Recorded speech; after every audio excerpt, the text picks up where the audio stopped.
Hello and welcome to another excelattheoffice.com video. My name's Adrian. You can also find my blog at eato.blog. And in this video I'm going to show you how to turn text data like this, that is pure text and unusable in Excel when you first copy and paste it, into tabulated Excel analyzable, usable data like this.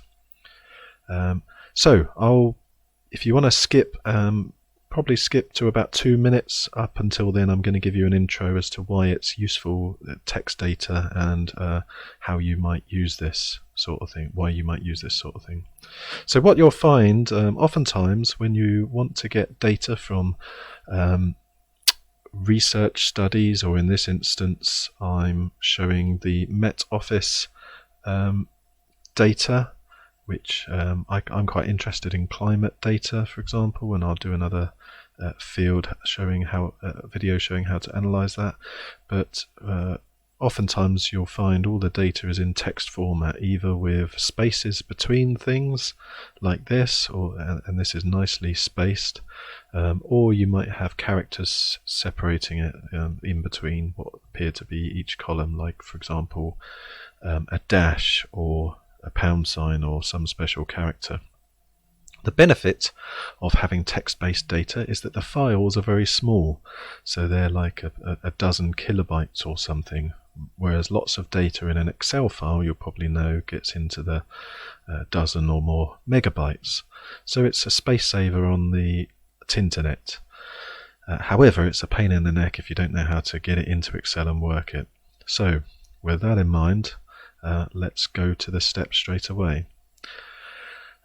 So the first thing you'll do is Control A to select all.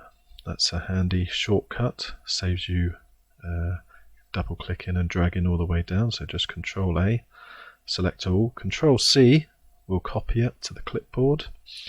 Handily, Microsoft doesn't give you any feedback that it's done that, but rest assured it's there. Then you go to your Excel spreadsheet where you want to paste it, and for now we're going to just right click in the top left cell and paste, and I'm going to choose match destination formatting as my quick option, or if you go to the paste special options, it's always text. I don't want HTML format, anything from the website. So now I've done the first step, I've actually got the data in Excel, but if I try and do anything with it, like create a chart or anything, you'll select it, insert a chart, and it's like, well, what the hell's going on? Because as you'll notice, everything is in one cell. Each of these things is in one cell, and I've actually seen people before kind of cut this and manually copy it into a cell. You don't want to be doing that. So we've got the data there, but it's pretty useless as it is. First step we're going to do, it's very important to have all your headers in the first row. So you might want to take note of some of the metadata that comes with information. So metadata meaning anything that describes what the data is all about. But I'm not interested in that. I'm just going to delete those 4 rows. So now my column categories are in the first row.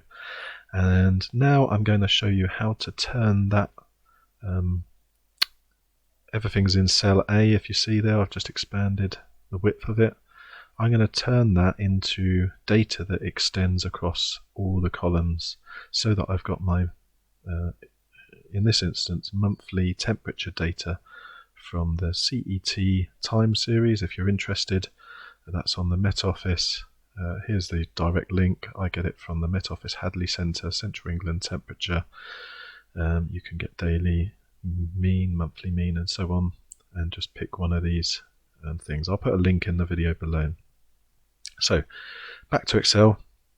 First of all, I'm going to Control A again to select everything. So there's 367 rows of data, which means minus the header column, that's 367 years worth of temperature data, which is quite interesting for the Central England area.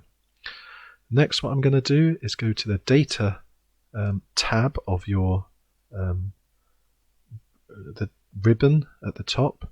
So in my previous video where I show you all the basics, how to navigate Excel, you'll get a feel for what's useful and what's not from all this ribbon stuff. There's loads of options here. You're burdened with options, less than half of which you'll ever use. But one thing you will use if you're doing this sort of thing is this text to columns wizard. So as it says on the tin, split a single column of text into multiple columns, which is exactly what I need. So text to columns wizard, step 1 of 3 of this Harry Potter-esque toolkit in Excel. So the text wizard has determined that your data is fixed width. Well, that's correct, because as I mentioned earlier, there's a few spaces in between each data point.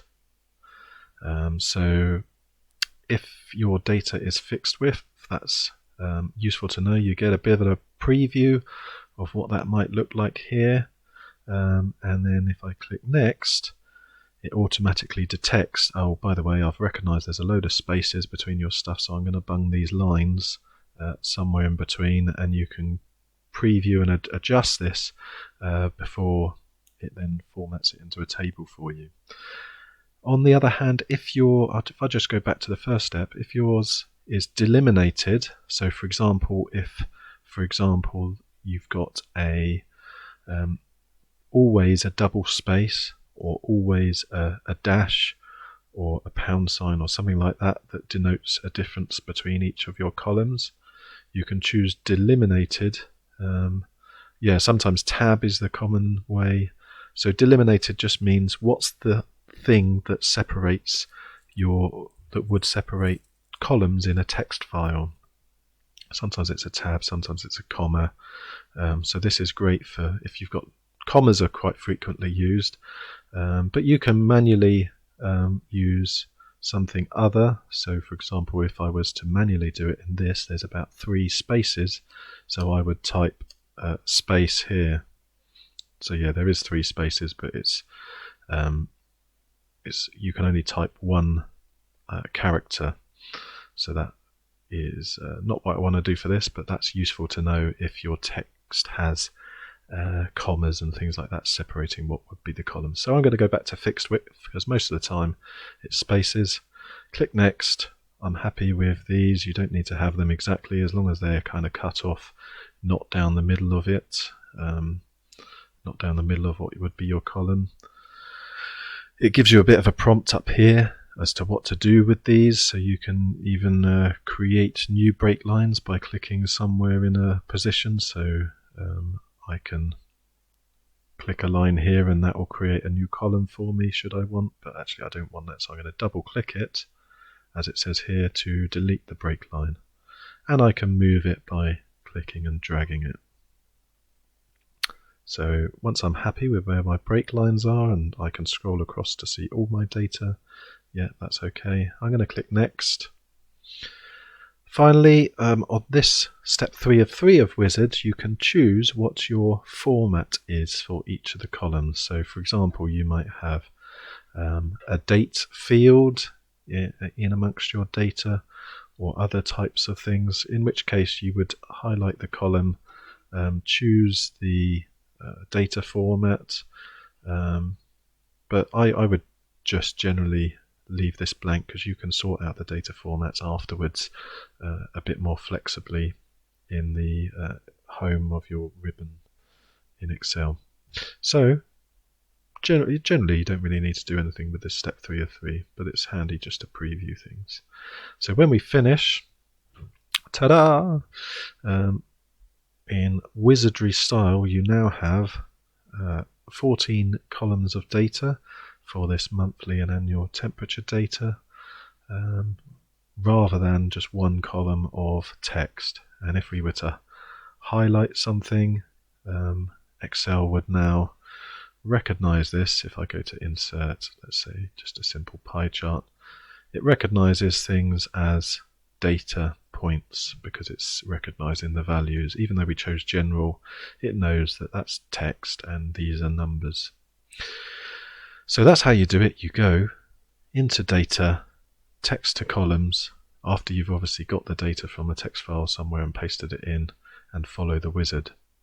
So here's one I did earlier, and I've tidied up the headers and the